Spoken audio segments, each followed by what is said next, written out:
نے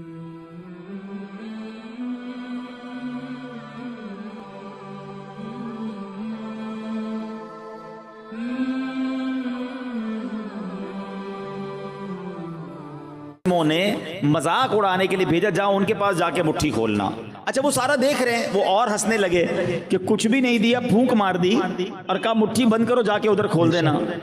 تو یہ بگاڑی گیا اور جا کر جب ان غیر مسلموں کے سامنے مٹھی کھولی تو اس مٹھی میں دینار موجود تھا۔ دینار کہتے ہیں سونے کی اشرفی کو۔ اب جب یہ کرامت دیکھی تو کئی غیر مسلم کلمہ پڑھ کر مسلمان ہو گئے۔ یہ درود پاک کی بھی فضیلت ہے، اور درود پاک پڑھا کس نے یہ اس کی بھی فضیلت ہے۔ وہ شاعر لکھتے ہیں نا، میری بات انہی کی بات ہے، میرے سامنے وہی ذات ہے، وہی جن کو شیر خدا کہے، جنہیں باب صلی علی کہے، وہی جن کو ذات علی کہے، وہی پختہ ہے میں تو خام ہوں، میں تو پنج جن کا غلام ہوں، میں تو پنج تن کا غلام۔ کیا عظیم ہستیاں ہیں۔ آپ دم کریں درود پڑھ کر تو خالی مٹھی میں سونے کی اشرفی آ جاتی ہے۔ تو پتہ یہ چلا کہ درود پاک یہ رزق میں بھی برکت لاتا ہے اور بہت ساری برکتیں لاتا ہے۔ اللہ مجھے اور آپ کو کثرت کے ساتھ درود پاک پڑھنے کی توفیق عطا فرمائے۔ آئیے مل کر محبت کے ساتھ با آواز بلند درود پاک پڑھ لے۔ صلو علی الحبیب صلی اللہ تعالی علی محمد صلی اللہ علیہ وسلم۔ سبحان اللہ۔ ویسے تو عاشورہ کا دن اور بھی بہت سارے اسلامک ہسٹری میں واقعات ہوئے، مگر جس واقعے کا ہم ذکر کرتے ہیں جو واقعہ کربلا ہے، آلموسٹ 1400 سال گزر گئے ہیں۔ ہم میں سے کئیوں کے والدین کا انتقال ہو گیا ہوگا، دادا دادی دنیا سے چلے گئے ہوں گے، کسی کی ماں کو والد کو گئے ہوئے 4 سال 5 سال 10 سال ہو گئے ہوں گے، مگر 2 4 5 سال کے بعد غم کی شدت کم ہو جاتی ہے، یاد بھی آتا ہے تو وہ تکلیف نہیں ہوتی جو تکلیف جب گئے تھے تو ہوتی تھی۔ مگر یہ کیسا واقعہ ہے کہ 1400 سال گزر گئے، آج بھی جب اس واقعے کا ذکر ہوتا ہے تو عاشقان اہل بیت کے دل چھلنی ہو جاتے ہیں، آج بھی دل غم سے لبریز ہو جاتا ہے۔ سیدی اعلیٰ حضرت یہ جو صلاۃ و سلام میں جو ہم شعر پڑھتے ہیں، کس قدر یوں سمجھیے کہ ہمیں میسج ملتا ہے کہ کتنا ظلم ہوا تھا اس کے اندر۔ جن کو دھوکے سے کوفے بلایا گیا، جن کو دھوکے سے کوفے بلایا گیا، جن کے بچوں کو پیاسا رلایا گیا، جن کی گردن پہ خنجر چلایا گیا، اس حسین ابن حیدر پہ لاکھوں سلام۔ دھوکے سے بلایا گیا تھا، لڑنے نہیں گئے تھے۔ اور پھر کون تھے، مرتبہ کیا تھا، اسٹیٹس اور مقام کیا ہے۔ ذرا امام حسین کے بارے میں سنیے کہ آپ امام عالی مقام، امام عرش مقام، امام تشنا کام، امام حسین رضی اللہ تعالی عنہ نواسہ رسول ہیں، مولا کائنات مولا علی اور جگر گوشہ رسول سیدہ فاطمہ بطول کے شہزادے ہیں۔ امام حسین رضی اللہ تعالیٰ عنہ 5 شعبان 4 ہجری کو مدینہ منورہ میں پیدا ہوئے۔ پیارے آقا علیہ الصلوۃ والسلام نے آپ کا نام حسین اور شبیر رکھا۔ امام حسین کی کنیت ابو عبداللہ ہے، لقب سبط رسول اور ریحانۃ الرسول، یعنی نبی پاک علیہ الصلوۃ والسلام کے پھول ہیں۔ میرے آقا انہیں سونگھا کرتے تھے۔ امام حسین کی جو سٹارٹ ہے نا، ذرا اس کو سمجھو۔ ہمارے گھر میں جب کوئی بچہ پیدا ہوتا ہے، ہم کوشش کرتے ہیں کسی بزرگ کی جو ہے وہ تحنیک کہتے ہیں اس کو، گٹی کہتے ہیں، کہ ان کے منہ سے کچھ شہد چٹا کر انہیں لگا دیں، یا کوئی بزرگ آ کر جو ہے ان کے کانوں میں اذان دے دیں۔ مسجد کے امام صاحب کو بلایا جاتا ہے، ایسا ہی ہے نا، اچھی بات۔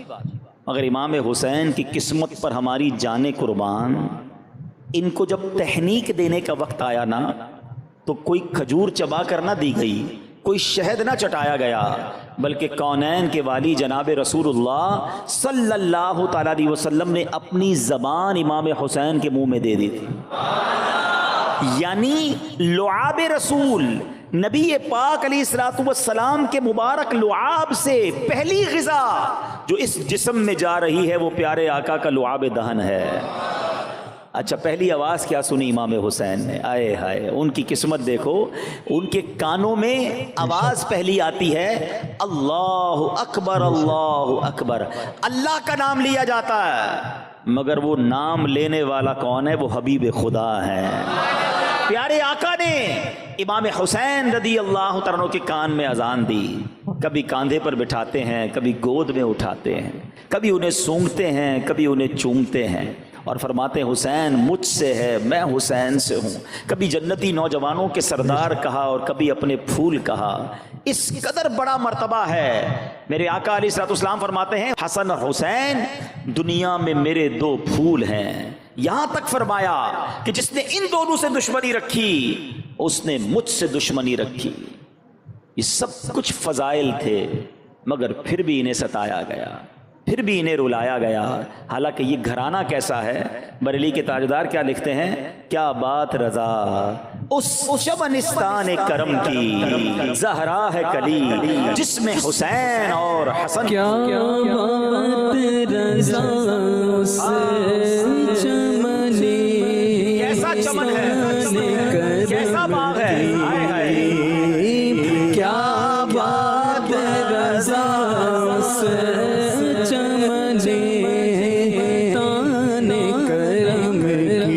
زہرا ہے کلی جس میں، زہرا ہے کلی جس میں حسین اور حسن پھول، زہرا ہے کلی جس میں حسین اور حسن پھول، زہرا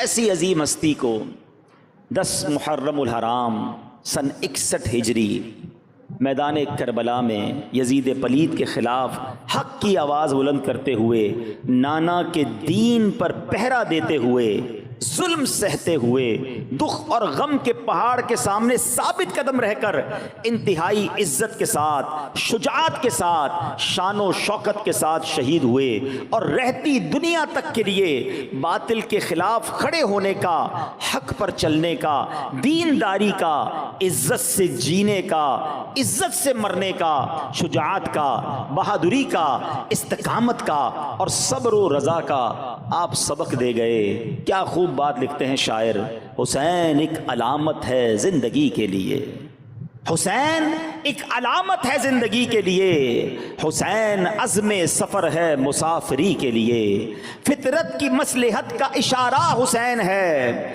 قربانیوں کی آنکھ کا تارا حسین ہے، وہ اس لیے لڑے کہ ستم کو مٹا سکیں، پھر کیوں نہ ہم کہیں کہ ہمارا حسین ہے۔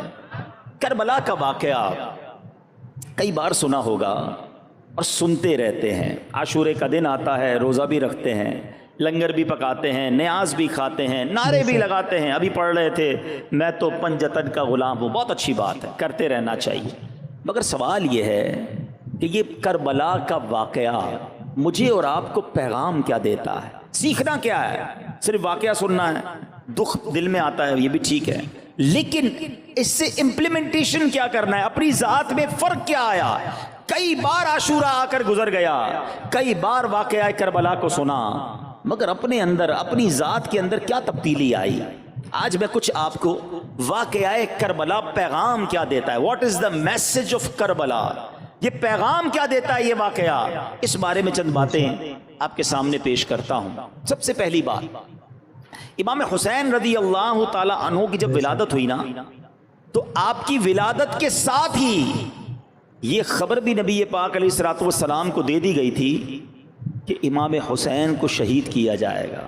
ابھی پیدا ہوئے ہیں، اتنی بڑی خوشی ملی ہے اور یہ خبر بھی دے دی گئی کہ انہیں آپ کی امت کے لوگ ہی شہید کریں گے۔ کچھ روایتیں سناتا ہوں۔ ام الفضل فرماتی ہے کہ میں ایک روز نبی پاک علیہ الصلوۃ والسلام کی خدمت میں حاضر ہوئی، حضرت امام حسین رضی اللہ عنہ کو آپ کی گود میں دیکھا۔ کیا دیکھتی ہوں کہ پیارے آقا کے مبارک آنکھوں سے آنسو جاری ہیں۔ میں نے عرض کی یا رسول اللہ صلی اللہ تعالی علیہ وسلم، میرے ماں باپ آپ پر قربان، یہ کیا حال ہے؟ فرمایا میرے پاس جبرائیل آئے اور انہوں نے یہ خبر دی کہ میری امت اس فرزند کو قتل کرے گی۔ میں نے کہا کیا اس کو؟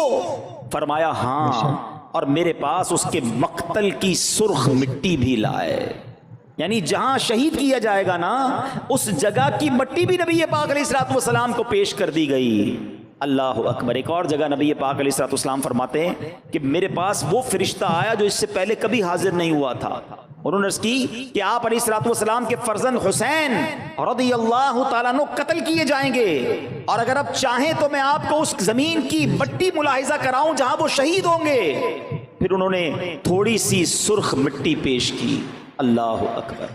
کربلا کے میدان کا بھی پتا تھا، شہید ہونے کے بارے میں بھی پتا تھا، اور صرف نبی پاک کو نہیں، بی بی فاطمہ کو بھی معلوم تھا، مولا علی کو بھی معلوم تھا، صحابہ کرام میں بھی یہ بات مشہور ہو چکی تھی۔ ایک بار سفر صفین میں مولا علی شیر خدا کرم اللہ تعالی وجہ الکریم، ایک صحابی کہتے ہیں کہ میں ان کے ساتھ تھا جب نینوا کے قریب پہنچے جہاں حضرت یونس علیہ الصلوۃ والسلام کا مزار اقدس ہے، تو مولا علی شیر خدا کرم اللہ تعالی وجہ الکریم نے ندا کی، اے ابو عبداللہ فرات کے کنارے ٹھہرو۔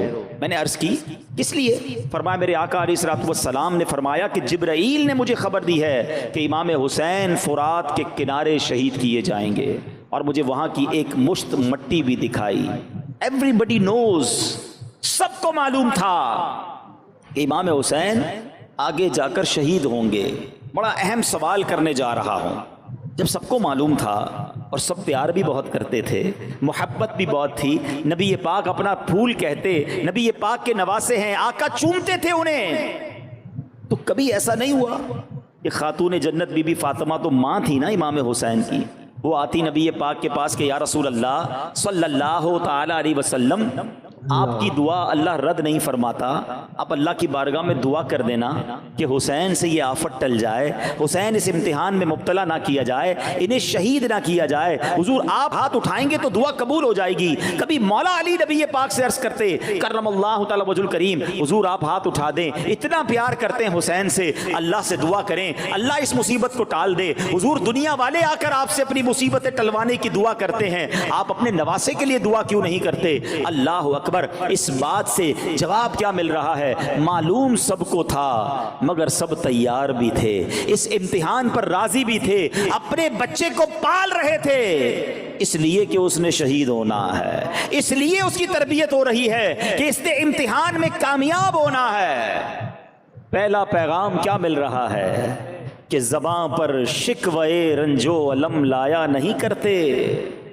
اے پنجتن کے ماننے والوں سنو، تھوڑی سی تکلیف آ جائے تو شکوہ ہے، شکایت ہے، بس یار سر میں بہت درد رہتا ہے، بخار جاتا ہی نہیں، ہر وقت کمر دکھتی رہتی ہے، کاروبار تو بالکل نہیں چل رہا، گھر میں پریشانیاں ہی پریشانیاں ہیں، کیا کروں، دین کا کام کرتا ہوں کوئی حوصلہ نہیں بڑھاتا، میرا بیان سننے کے لیے لوگ نہیں آتے، میں جناب مدنی قافلے میں جاتا ہوں سہولت نہیں ملتی، اس لیے اب دل نہیں لگتا۔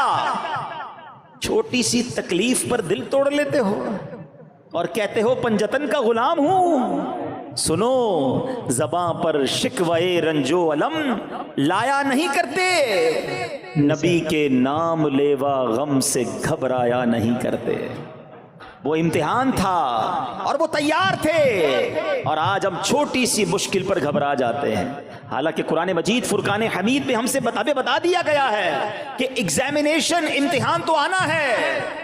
اللہ قرآن میں فرماتا ہے وَلَنَبْلُوَنَّكُمْ بِشَيْءٍ مِّنَ الْخَوْفِ وَالْجُوعِ وَنَقْصٍ مِّنَ الْأَمْوَالِ وَالْأَنفُسِ وَالثَّمَرَاتِ وَبَشِّرِ الصَّابِرِينَ۔ کیا فرمایا؟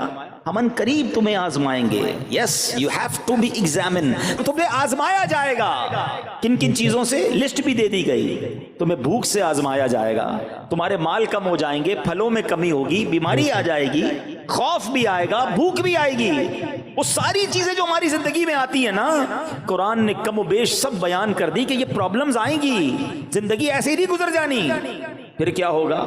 پھر اس کے بعد فرمایا وبشر الصابرین, خوشخبری ہے صبر والوں کے لیے. مشکل آتی ہے, صبر کرتے ہیں, امتحان میں کامیاب ہوتے ہیں. پھر کیا ہوتا ہے؟ الذین اذا اصابتہم مصیبہ, جب وہ کسی مصیبت پہ گرفتار ہوتے ہیں پھر کیا کہتے ہیں؟ قالوا انا للہ وانا الیہ راجعون, ہم اللہ ہی کا مال ہے اور اسی کی طرف لوٹائے جائیں گے. پہلے سے تیار رہتے ہیں صبر والے, اللہ والے مشکل کے لیے ریڈی رہتے ہیں.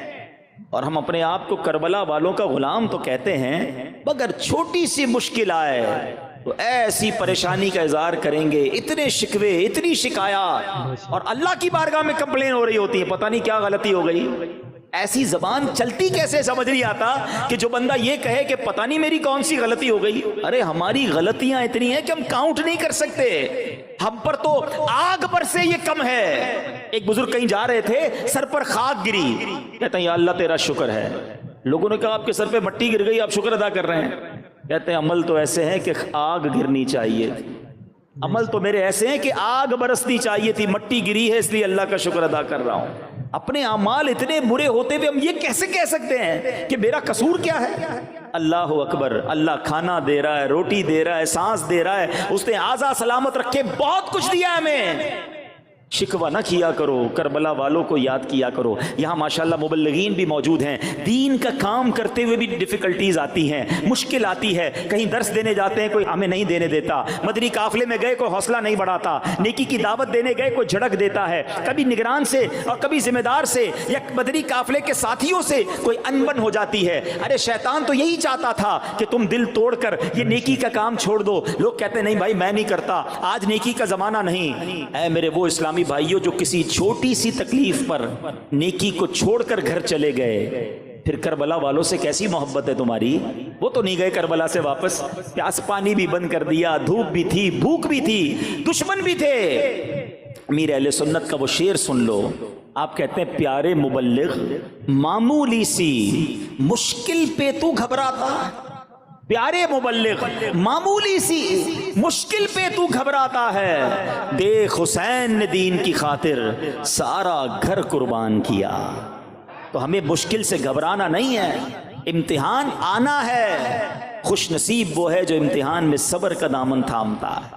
کربلا کا دوسرا پیغام, امام حسین رضی اللہ تعالیٰ لڑنے تو نہیں گئے تھے, آپ کو تو خط لکھ کر بلایا گیا تھا. لڑنے کے لیے فیملی لے کے کون جاتا ہے؟ آپ اپنے بچوں کو بھی لے جا رہے ہیں, اپنے جناب گھر والوں کو بھی لے جا رہے ہیں, خواتین بھی ساتھ ہیں. یہ تو مہمان بننے گئے تھے, انہیں تو بلایا گیا تھا کہ حضور آپ آئیے, ہم آپ کی بیعت کریں گے. مگر ان ظالموں نے دھوکہ کیا اور آپ سے جنگ کرنے کے لیے تیار ہو گئے. مگر یہاں ایک سوال پیدا ہوتا ہے کہ امام حسین چاہتے تو کمپرومائز کر لیتے, بات مان لیتے ہو. بہت ساری شریعت میں ایسی اجازتیں ہیں کہ جب جان جانے کا خوف ہو تو بہت سارے ناجائز کام بھی جائز ہو جاتے ہیں. اس کی تفصیل ہے پوری. تو امام حسین کی بھی جان جانے کا خوف تھا, ان کے پورے خاندان کی جناب شہادت کا خوف تھا. آپ بھی یزید کی بات مان لیتے, کمپرومائز کر لیتے. کیوں بات نہیں مانی؟ کیوں باطل کے آگے سر نہیں جھکایا؟ وہ جانتے تھے اپنا مرتبہ کہ میں نبی پاک علیہ الصلوۃ والسلام کا نواسا ہوں. رہتی دنیا نے ایک مثال پکڑنی ہے, کیونکہ بعد کے لوگ بھی یہ کہہ دیتے کہ جب امام حسین بات مان سکتے ہیں, امام حسین باطل کے ساتھ ہاتھ ملا سکتے ہیں, باطل کے سامنے کمپرومائز کر سکتے ہیں, تو جناب پھر ہم بھی کر لیں گے. انہوں نے سر کٹا دیا, نانا کے دین کے پرچم کو بلند کیا, باطل کے آگے سر نہ جھکایا, رہتی دنیا کے لیے پیغام دے دیا. مگر آج امام حسین کا چاہنے والا, کربلا کے والوں کا غلام کہلانے والا, آج لوگ کہتے نظر آتے ہیں کیا کریں جناب, ساری مارکیٹ جھوٹ بولتی ہے, ہم کو بھی جھوٹ بولنا پڑتا ہے. کیا کریں جناب, ہم ملاوٹ نہ کریں, دوسرے لوگ ملاوٹ کر کے مال بیچ دیں گے, ہمیں اپنا کاروبار چلانے کے لیے کچھ نہ کچھ کرنا پڑتا ہے. ارے بھائی ہمارے خاندان کے رسم و رواج ایسے ہیں, ناچ گانے ڈھول تماشے نہ کریں تو خاندان والے مذاق اڑائیں گے, ہمیں شادی میں کرنا پڑتا ہے. دوست کہتا ہے ارے سارے دوست غلط کام کرتے ہیں, میں ان کا ساتھ نہ دوں تو وہ میرا مذاق اڑاتے ہیں. اللہ اکبر. میں آپ سے پوچھتا ہوں, یہ حسینیت ہے یا یزیدیت ہے؟ ہے امام حسین جان قربان کر دی، 6 مہینے کے علی اصغر کو بھی شہید کروا دیا، مگر باطل کے آگے سر نہیں جھکایا۔ اور آج تھوڑے پیسوں کے لیے، چند لوگوں کو خوش کرنے کے لیے، کیا کروں سیٹھ ناراض ہو جائے گا اس لیے میں نماز نہیں پڑھتا، نوکری میں اجازت نہیں ملتی، تمہیں شرم نہیں آتی؟ تم چند پیسوں کی خاطر نماز ضائع کر دیتے ہو۔ وہاں تلواروں کے سائے تھے مگر میرے امام نے وہاں بھی سجدے کیے، کربلا کی تپتی ریت پر بھی نمازیں ادا کی گئیں۔ سوچئے، جو بات بات پر کمپرومائز کرتے ہیں، بیرون ملک میں رہنے والے مجھے سن رہے ہوں گے، کیا کریں جناب، ہمارے ملک میں تو کرنا پڑتا ہے، یہاں رہنا ضروری ہے، یہاں رہنے کے لیے سارے کام کرنے ہوں گے۔ ارے کس نے کہا تمہیں وہاں رہنا ضروری ہے؟ میرے امام نے مدینہ چھوڑ کر مکہ اختیار کیا، مکے کے بعد کوفہ چلے گئے، جہاں جہاں اسلام کو ضرورت پڑی آپ نے وہاں سفر کیا، اور آخر کار کربلا کے میدان میں اپنی جان دے دی۔ اور تم چند سکوں کی خاطر یا تو مجبور ہو جاتے ہو اور کہتے ہو نہیں جناب کرنا پڑے گا۔ نہیں جناب، اللہ اور اس کے رسول کو جو پسند نہیں وہ ہماری زندگی میں نہیں ہونا چاہیے۔ لوگ کہتے ہیں نا چلتا ہے، نہیں چلے گا بھائی، وہی چلے گا میری زندگی میں جو میرے رب کو راضی کرے، میرے حبیب کو راضی کرے۔ بریلی کے تاجدار امام عشق و محبت اعلیٰ حضرت نے ہمیں زندگی گزارنے کا سلیقہ بتا دیا۔ یہ مت سوچو کہ رشتہ دار کیا کہیں گے، خاندان کیا کہے گا، مارکیٹ میں لوگ کیا کہیں گے، بس ایک چیز کو سمجھ لو، کہتے ہیں انہیں جانا انہیں مانا، نہ رکھا غیر سے کام۔ ارے میرے آقا اگر راضی ہو گئے تو رب بھی راضی ہو جائے گا، اور پھر کیا ہوگا؟ للہ الحمد میں دنیا سے مسلمان گئے۔ انہیں جانا انہیں مانا، رکھا غیر سے کام، انہیں جانا انہیں مانا، رکھا غیر سے کام، للہ الحمد میں دنیا سے مسلمان گیا، للہ الحمد میں دنیا سے مسلمان گیا۔ اور چلتے ہیں آگے، کربلا کا میدان اور کیا پیغام دیتا ہے؟ آپ کو معلوم ہے کربلا والے تو 72 تھے، سامنے 22,000 کا لشکر تھا۔ سوال یہ ہے 72 جن میں بچے بھی ہیں، خواتین بھی ہیں، ان سے لڑنے کے لیے اتنا بڑا لشکر کیوں بھیجا گیا؟ 1000-2000 بھیج دیے جاتے۔ یزیدی بھی جانتے تھے کہ امام حسین کی رگوں میں شیر خدا کا خون دوڑ رہا ہے، ان کو قابو کرنا آسان نہیں ہے، جس طرف آئیں گے پشتوں کے پشتے لگا دیے جائیں گے۔ خوف ان کے دلوں پر طاری تھا، مگر سوال یہ ہے کہ جناب 22,000 کے لشکر میں تو ہزاروں لوگ زندہ واپس گئے، امام حسین رضی اللہ تعالیٰ عنہ کے اس لشکر میں تو ایک ہی نوجوان واپس گیا، مرد تو ایک ہی واپس گیا نا، باقی سارے شہید ہو گئے۔ اور وہ کون تھے؟ امام زین العابدین عابد بیمار رضی اللہ تعالیٰ عنہ۔